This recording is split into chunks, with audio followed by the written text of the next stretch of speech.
Hi, Prepper 21 here. It's cold and windy. Not a good night to be outside. December 17, 2020. Want to come in and turn the lamps off, make it a little quiet here, show briefly what's going on. If you can see underneath the cracky hydroponic domes, we got spinach, we got lettuce, we got parsley. And what doesn't grow well, I think the chard might not do too well, so I'll replace the chard. Don't worry about that another day. And these are where my replacement plants are still doing pretty well. All I did was moisten them. This is coconut core that I starred all the seeds in. Okay, I don't know if you can see that very clearly. We'll try coconut core. And just because it's cold outside, it's heavy season. So that means it's time to sit around the house and get heavy. You don't have to do that. So in keeping with the spirit of keeping in shape. And that's all part of being prepared. As I explained not too long ago, we broke out a Wii after 7 years of non-use. So that's been fun just to try to keep up with. Yeah, so what's ever laying around the house, you'd be surprised what could be done to make the time that we have here together a lot of fun. For me, it's eating, growing fresh veggies without having to worry about where they come from. I've got a bed of arugula really ready to harvest here. You can see maybe those stems in there, just how nice and beautiful. I'm sure I'm using my bare hands, but this is mine. I'll be harvesting all this and tossing in soup, salads, garnishes for other dishes. These are sunflower, as I showed recently. Okay, these are ready to harvest. You see the big long stems in here, really impressive. And these are a great source of, not just micronutrients, but macronutrients like protein. It's growing in potting soil as are the pea shoots.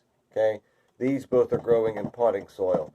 In the past, I've always sprinkled in a little bit of worm castings when I was trying to grow pea shoots or sunflower, but I'm using regular, not low grade potting soil, fair grade potting soil. It works out really well. These will only grow for a few days.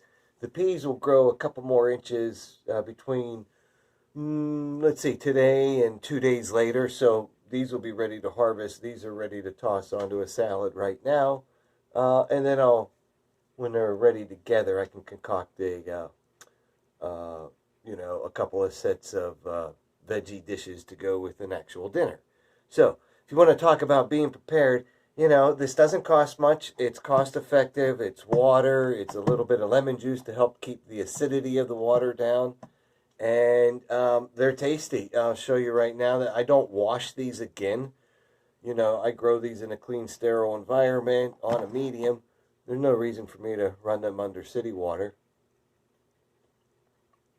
I think a sunflower, if I had to describe them, are a little, say, nuttier, And the peas, although these aren't ready, it's surprising. They taste like real peas. It's just wonderful. They're not that expensive. And let's see here. All of these seeds have come from the Sprout people in California. Really good provider, customer service out the wazoo, just from a couple of people running the shop there. And wanted to point out about the arugula. This is a peppery flavor, so not like black pepper, and not like spicy pepper or whatever, but it's got that kick to it. It's very flavorful, and having a few at a time tossed in with just about anything. If you look at these, and just for the vitamins and Again, I won't get into it too much here, but on my website I'll go and provide more detail about, the benefits of growing and eating things like these. Really, no joke, chock full of vitamins, minerals, and again, if you don't care for the tiny micro versions of these types of plants, the cracky system is really something to look into if you're interested in growing your own veggies at home. But regardless, whatever you do, have fun, learn, continue to get prepared, and if nothing, get some exercise too. All right, get prepared.